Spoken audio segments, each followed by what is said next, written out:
It's unsurprising that in a culture obsessed with looks, that men are starting to spend more time and more money on their own appearances.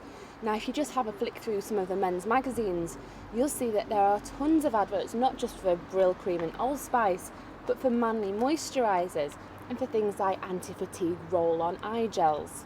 Also, if you look at Men's Fitness, which its tagline is "Look Great, Feel Great," you'll also see that there are whole sections on protein shakes and supplements.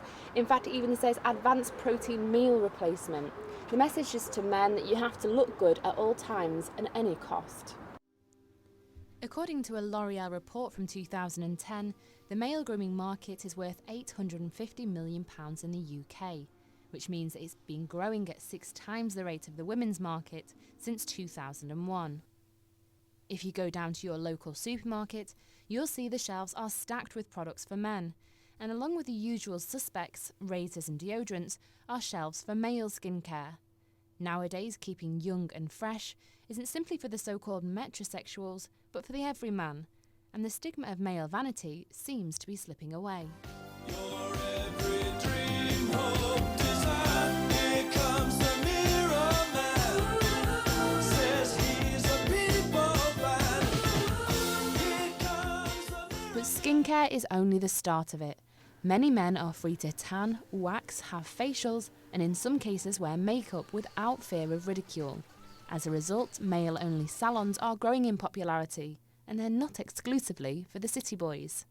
The Mashio Male Grooming Salon was set up in Leeds city centre just 3 months ago, and Gina Buckney, the salon owner, says she's had all kinds of clients coming through the doors. It's part of what they've got to do now. I think, in the times that we're in, and the media pressure to look good, and all of the celebrity endorsements and everything, the pressure is there now for gents as well as women to really take care of their appearance. And they do spend a lot of money on themselves. The market is growing. More and more people are getting onto the fact that it isn't embarrassing anymore to go and take care of yourself or have a massage. And it's actually quite relaxing as well. But men are not only pressured to look young and fresh, but slim and buff too. And bodies like the one shown here take an awful lot of effort to achieve. So when normal working men see these images and can't get those bodies for themselves, what happens? Well, according to recent evidence, there's a growing amount of young men being treated for eating and exercise disorders. And this is a troubling fact for those working in the health and fitness industry. Nick Wilson is a Health and Fitness Development Officer at the University of Sheffield Gym, and he says that young men in particular need to have a healthier attitude towards exercise and diet. Across the fitness industry, it does raise its head a lot more. Eating and exercise disorders are really closely linked, and there's always been a feeling, I think, that it's always been women that have kind of suffered from these, and men have kind of suffered in silence. A little bit, but I think if you do look, there's obvious parallels that you can draw. Men tend to go the other way and want to look bigger. But with that is that there's the right way and the wrong way to exercise, and what we want to try and do is encourage people to exercise in the right way, rather than pick up a magazine and read an article in a magazine that's not necessarily wrong, but doesn't really give the detail that people need to fully understand what they need to do. And what we want to try and do is target those people and make sure they understand what they're doing and why they're doing it and how to get the best results from doing that. Despite the recession, the number of men having cosmetic surgery is on the up. And according to the British Association of Aesthetic Plastic Surgeons, there has been a 25% increase in men going under the knife in the last 3 years. Procedures that are growing in popularity are things like the male chest reduction, which has seen a dramatic increase of 123% in the last few years. At the Riverbanks Clinic in Hertfordshire, clinic manager Lee Huggan has seen a year-on-year increase of men coming in for surgery.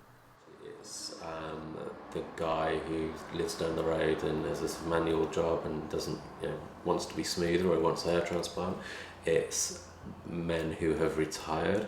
It's men who've been made redundant and they want to change their appearance because they often think the job market they need to look younger or look fresher, so they will have something.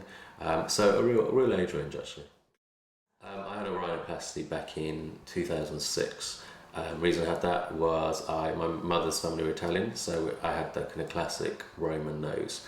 So I never liked it. I was, children would sort of comment on it when I was growing up and at school. I was always quite self-conscious in terms of photographs and the way I would hold my head and profile and things like that. So I thought long and hard, probably 8 years before I decided to kind of bite the bullet and have it done. And I had it done in, as I say, 2006, and was to me one of the best things I ever did.